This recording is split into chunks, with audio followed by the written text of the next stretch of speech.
Hey Robby, what's on your radar?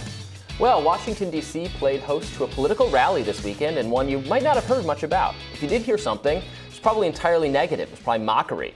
The anti-vaccine mandate rally at the Lincoln Memorial. Thousands of people, Republicans, some Democrats, independents, Trump supporters and foes, the vaccinated and the unvaccinated, gathered to make a stand, not against the vaccine itself in many cases, but against the requirement that one must be vaccinated in order to go to school, eat at a restaurant, or participate in social life whatsoever.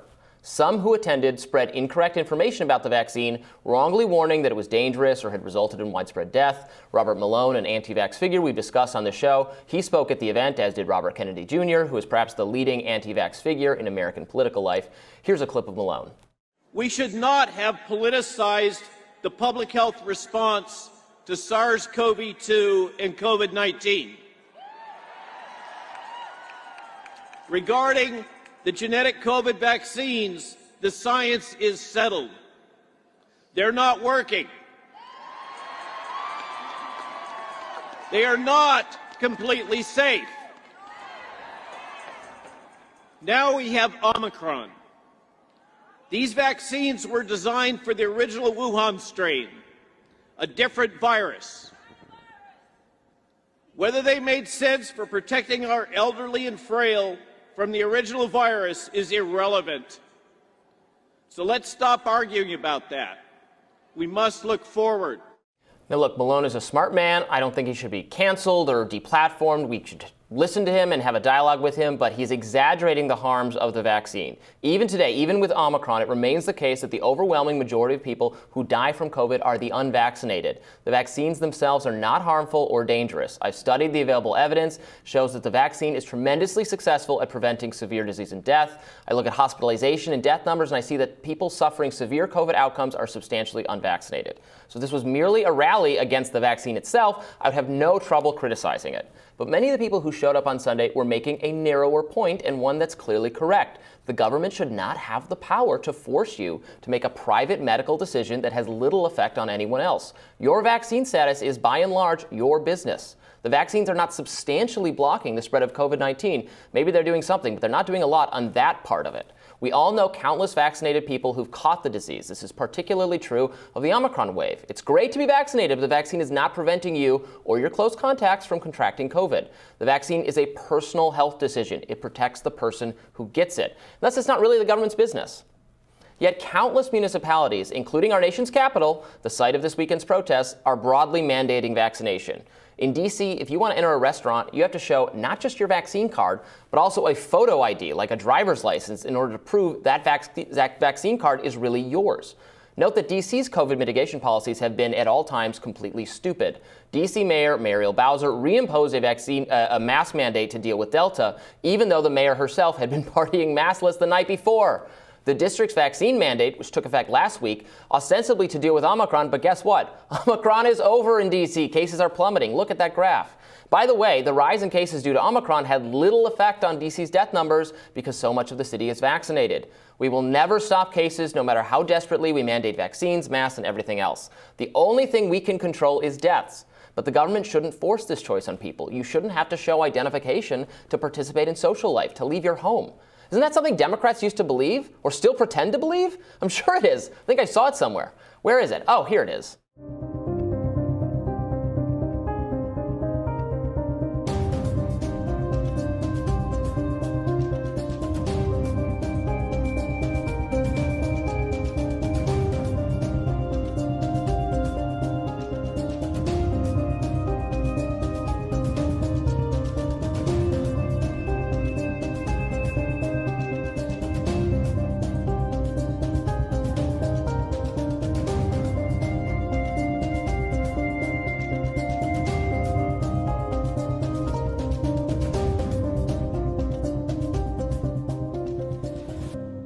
That's an advertisement from the DCCC, the Committee to Elect Democrats to the House of Representatives. The thrust of the ad is that those nefarious, moralizing Republicans are coming between you and your private medical decisions. And that's wrong. And it is wrong, I agree. But the Democratic Party, vis-a-vis its leaders at the local level and its national leader, President Biden, are wholly committed to the idea that the Centers for Disease Control and Prevention, a group of unelected bureaucrats, get to interfere in your private medical decisions. You can't go anywhere without their permission. That's currently the Democratic Party's central policy commitment. Dr. Fauci knows best.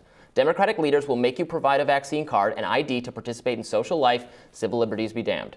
It's funny because in other circumstances, this would be the sort of thing that progressive civil liberties organizations opposed. The ACLU, an organization I have long admired as a libertarian, has waged war on the concept of voter ID laws, the idea that you should have to provide a photo in order to vote.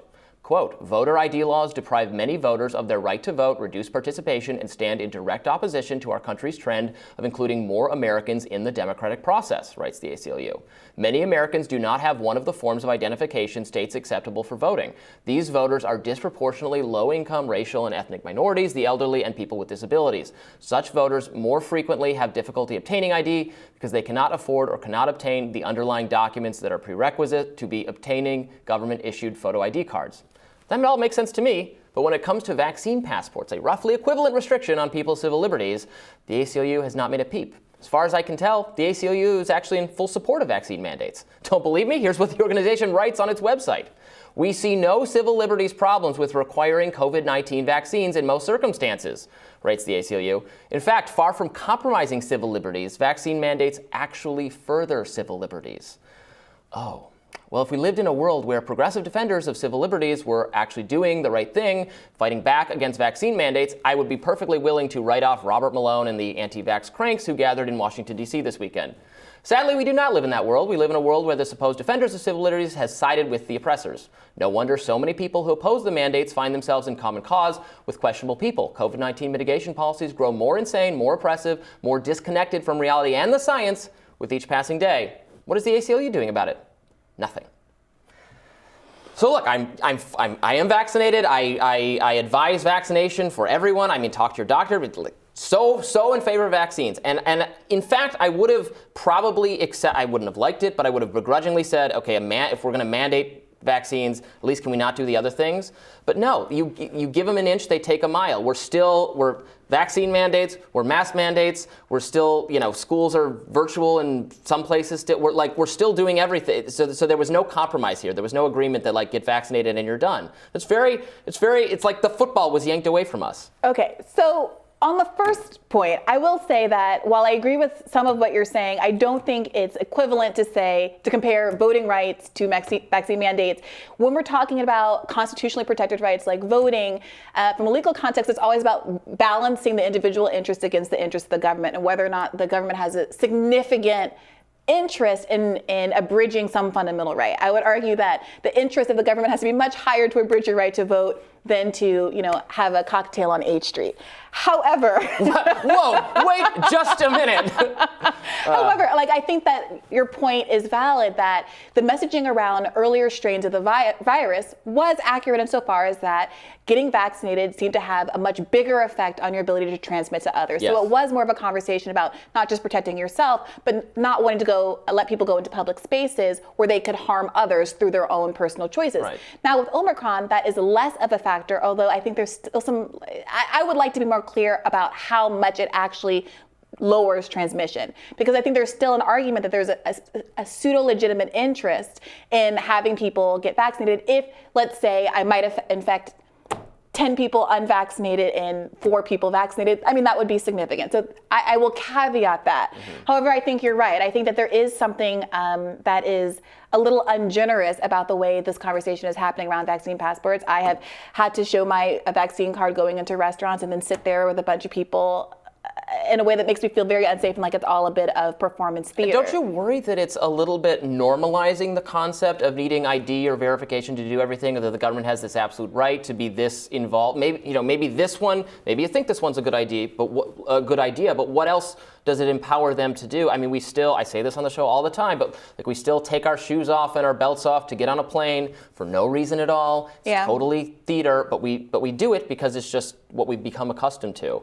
And now we're going to wear masks on planes probably for the rest of our lives, even when this thing is mostly reasonably defeated, because I can't imagine they will pull back a security measure they put in place, because the government never does that. Yeah, and I can't imagine being in as close proximity and breathing the air of all the people that I used to breathe all the time without thinking twice about it. And I've got to say, I've had many fewer colds over the course of the last 2 years, so I think that some of those So okay, I've heard that from people. I have been ill just as many times as I was in any other year period. Maybe I'm chronically. I don't know that I want to hear that, Robby. 6 feet. I'm kidding. But no, I think your point stands, and I think that being a lot clearer about what the science really does say will prevent some of the cranks that are in the mix from exploiting this moment. Yeah, and I don't want to necessarily be marching side by side with people who I think whose views on the vaccines I think are not great. Yeah. But then in order to do that, I have to have people who are the good people, the right people, but are fighting the principled fight. And I'm not seeing as much principled opposition to this sort of thing.